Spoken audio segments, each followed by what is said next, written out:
ये धन्यवाद आपका।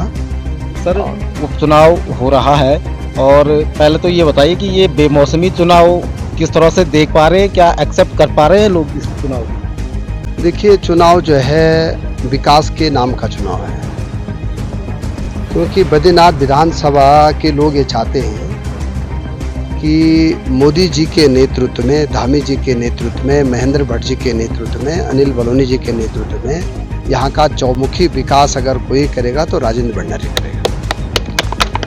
और राजेंद्र भंडारी जी को मैं बधाई दे रहा हूँ कि उन्होंने बहुत साहस का काम किया। वैसे तो बहुत मुश्किल होती है, जब भी कोई विधायक अगर चुन के जाता है तो इस्तीफा दे दे तो ये बहुत रेयर केस होते हैं, लेकिन उन्होंने इसलिए इस्तीफा दिया कि बद्रीनाथ विधानसभा में जो काम रुके हुए हैं वो भारतीय जनता पार्टी कर सकती है।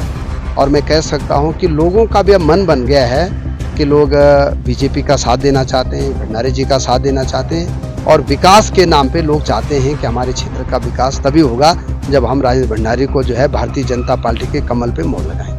सर, राजेंद्र भंडारी जी कह रहे हैं कि उन्होंने जो है विकास के लिए वोट विधायकी ठुकराई है, विपक्ष में रह के उनके कोई काम नहीं हो रहे थे, तो इसका मतलब ये है कि सरकार विपक्ष का काम ही नहीं करती है? देखिए, ऐसा नहीं है। जब कोई भी रूलिंग पार्टी काम करती है तो तब ये तय रहता है कि भाई हम सबका साथ, सबका विकास करते हैं। लेकिन ये भी सत्य है कि रूलिंग पार्टी में रह के काम 4 गुने ज़्यादा होते हैं।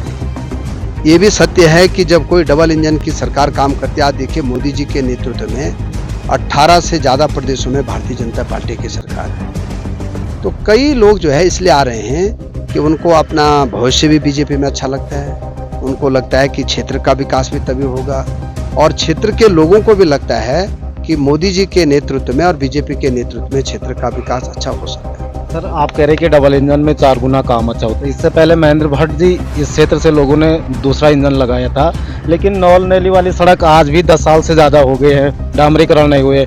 एक बुखार की गोली के लिए इस क्षेत्र को पोखरे की दौड़ लगानी पड़ती है, स्वास्थ्य सेवाओं की हाल।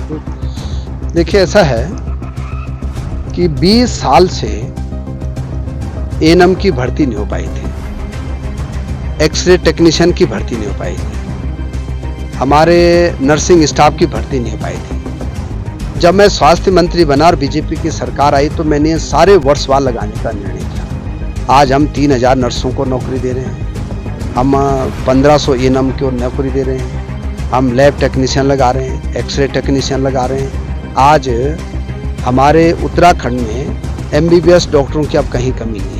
पोखरी में भी आज 5 एमबीबीएस डॉक्टर हमने भेजे हैं, तो 2 अभी हम लोग इस बार जैसे लड़के पीजी करके आएंगे तो 2 वहाँ पे सर्जन भी भेज रहे हैं। तो मेरा कहना आप लोगों से कि स्वास्थ्य के क्षेत्र में चाहे मोदी जी की सरकार हो चाहे उत्तराखंड की सरकार हो, आज 5 लाख रुपए का इलाज, पूरा देश में पहला राज्य उत्तराखंड है जो कि हम 5 लाख रुपए का इलाज हर आदमी का, सबका फ्री में करा रहे हैं। और इतना ही नहीं कर रहे हैं, हम लोग गर्भवती माता बहनों को हॉस्पिटल तक ले जाना, जब बच्चा हो जाता है घर तक छोड़ना, एक तरफ का किराया मोदी जी दे रहे हैं और एक तरफ का किराया उत्तराखंड सरकार दे रही है।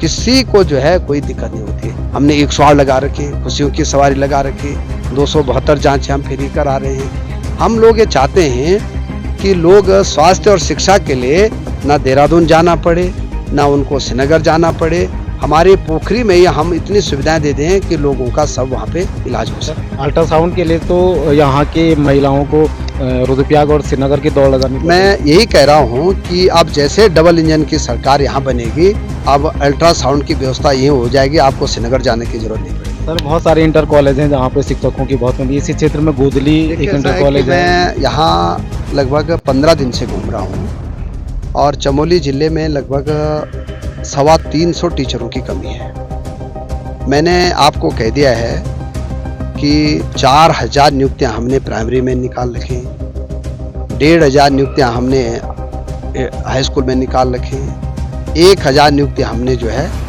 लेक्चरर की निकाल रखी। जैसे आचार संहिता खत्म होगी वैसे तो काम आजकल भी चल रहा है, लेकिन हम बहुत जल्दी जो है हर स्कूल में 100% टीचर देने वाले, 100% कह रहा हूँ। ये भी इतिहास है। अब हम सुप्रीम कोर्ट से भी जीत गए हैं, अब टीचरों के भी जो दिक्कतें थी वो भी पूरी हो गई। पहली बार हम टीचरों की ट्रांसफ़र भी काउंसलिंग के माध्यम से करा रहे हैं। टीचरों को पूछ रहे हैं कि तुम किस स्कूल में जाना चाहते हो, वहीं उनको भेजें। सर कितने आश्वस्त हैं आप क्षेत्र में जा रहे हैं, जीत को लेकर कितना आश्वस्त हैं? देखो, मैं तो जहाँ भी जा रहा हूँ मुझसे ज़्यादा आश्वस्त तो क्षेत्र के लोग हैं। क्षेत्र के लोगों के दिमाग में एक बात आ गई है कि भाई हमने बीजेपी को जिताना है, कमल को खिलाना है। बहुत धन्यवाद हमारे साथ जुड़ने के लिए। तो